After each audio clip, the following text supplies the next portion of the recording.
There comes a moment in every thoughtful person's life when the quiet ache inside them can no longer be ignored.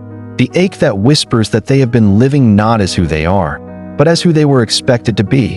And it is in this moment, often disguised as restlessness or anxiety or fatigue, that the soul begins to awaken from the long slumber of social compliance, and the individual stands at the threshold of one of life's greatest psychological transformations, the decision to stop seeking approval from others.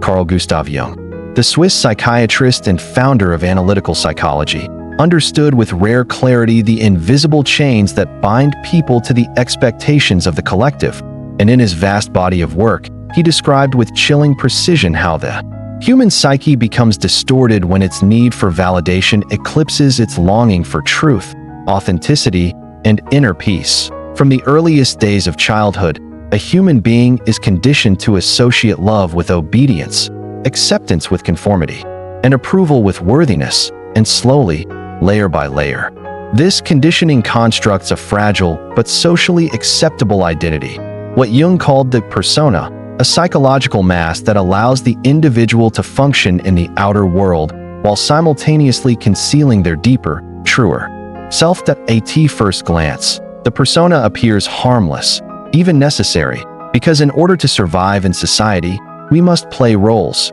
We must be students, employees, parents, friends, citizens, and each of these roles demands a certain behavior, a certain level of compromise, and a certain degree of adaptation. But the danger arises not from the persona itself, but from the unconscious identification with it.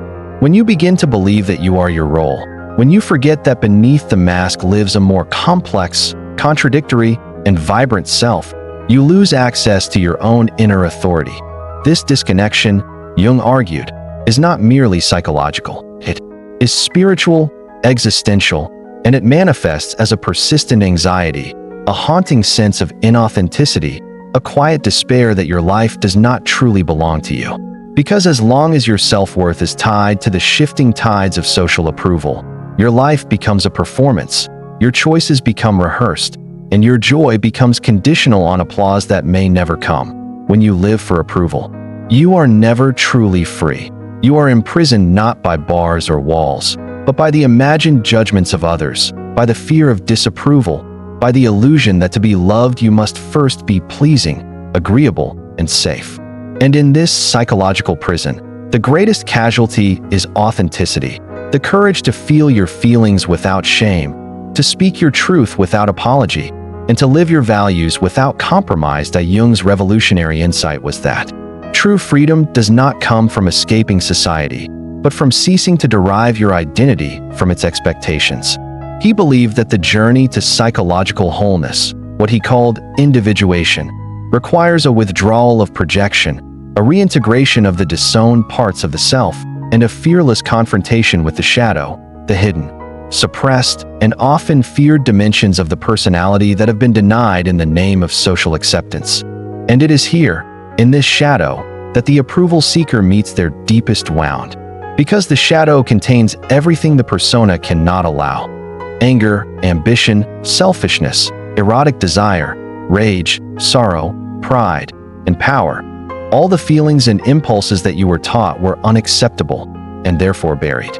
But the price of this burial is high, for what is suppressed does not disappear, it waits.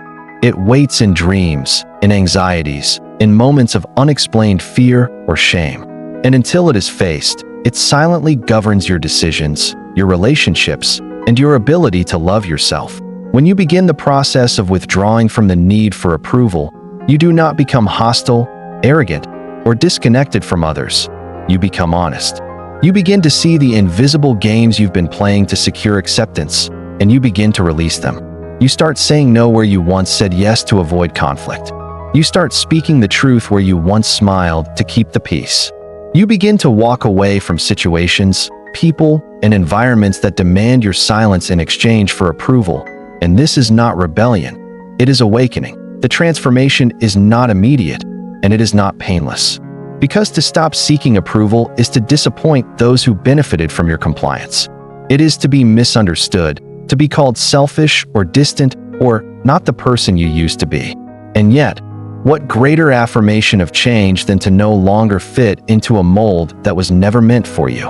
Jung reminded us that the path of individuation is inherently lonely, because it asks you to stand apart from the collective values that may have once defined you. But it is also the only path that leads to depth, peace, and meaning. As you continue to shed the need for approval, a strange thing begins to happen. The more you stop trying to be liked, the more you are respected, not by everyone, but by those who recognize the rare power of someone who lives in alignment with their soul. Your relationships deepen because they are no longer based on performance, but on presence. Your work becomes more meaningful because it flows from authenticity, not obligation. And most importantly, your inner world begins to settle as the war between who you are and who you pretend to be comes to an end.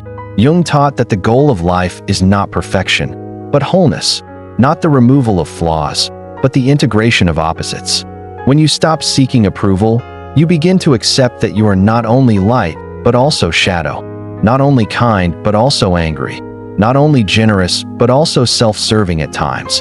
And in this acceptance, you recover the lost fragments of yourself, and you become whole. This wholeness brings with it a kind of strength that cannot be faked, a kind of freedom that cannot be given by others, and a kind of peace that cannot be purchased through applause. It is the peace of being who you are, unapologetically, and the strength to remain rooted in your truth even when the world demands your disguise. To live without seeking approval is not to reject love or connection, it is to redefine them.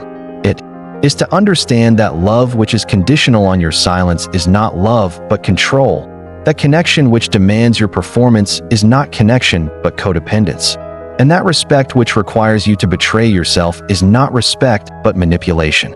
And once you see this, truly see it, your standards change. You begin to choose relationships where you are seen, not edited. You begin to value solitude over superficiality.